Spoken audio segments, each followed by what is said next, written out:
واتاهي داوديال ساعديه la soo dhaafay waxa baraha bulshada si weyn loogu qaadaadhigayay nin dhac ama xatooyo u geysanaya hooyo haysata dhacdadani waxa ay ka dhacday magaalada Hargeysa ha yeeshee ninkii falkaasi geystay ayaa waxa la sheegay inuu u baxsaday dhankaas iyo galbeedka Wajaale arrintaasi waxa la sheegay in hadda ninkaasi qabashadiisa uu ku guuleystay saldhigga degmada Wajaale waxaana nuqadka telefoonka hadda si toos ah ugu xiriirnay taliyaha saldhigga degmada Wajaale Khadar Awil Umar Khadar ugu horreyn ku soo dhaw telefishinka bulsho bal waxaad nooga warbixisaa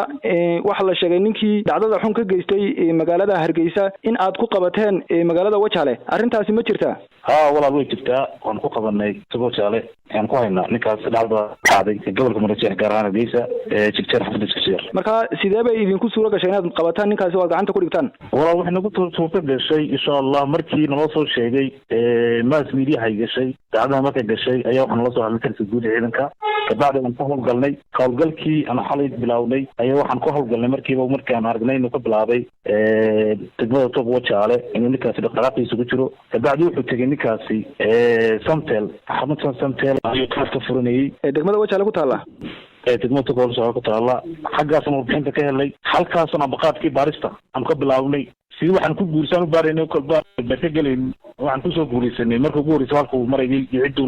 la xiriiray aagii oo dhaban ayay ciidu la xiriiray waan qabanay waan xidhnay kabacdi waxaan helay information caaimamo inuu ninkaasi dukaan uu dhigay mobilkii uu soo xaday mobilkaasaan ku raadinay wuxuu isiri dib ugu soo noqo mobilka markuu dhigay dukaanka wuxuu ka qaatay kumbir uu deen uu leeyahay mobilkana sii haya kunka dirnay siiya marka sidaan u raadinay dukaankina waa la xiriiray ciidan baan dhignay baadhisiisaan ku wadnay saaka insha Allah soo galay dukaankii saasaan ku qabanay eedana la yiraahdo marka saacadii heebad qabateen abaara imsadii abaara 12 wala ayaad ku guuleysatay inaad qabataan ayaan ku guuleysanay marka eedana aan qabanno ka soo dhacay hooyada jigjeer ku haysata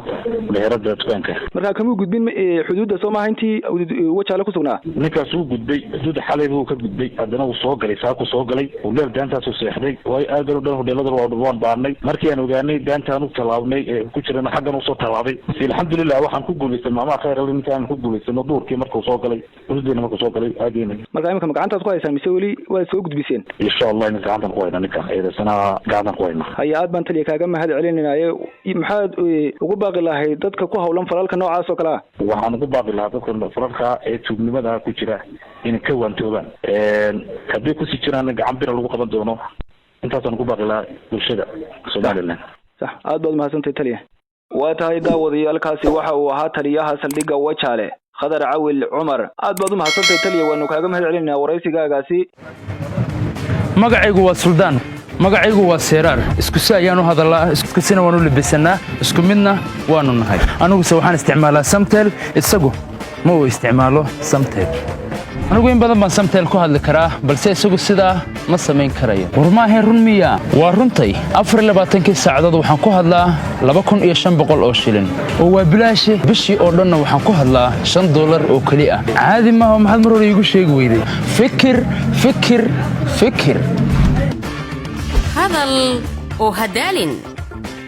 maalinta oo dhan ku hadal 2500 oo shilinka Soomaaliland ama bishii oo dhan ku hadal $5 oo kali ah Samtel shirkadda dadweynaha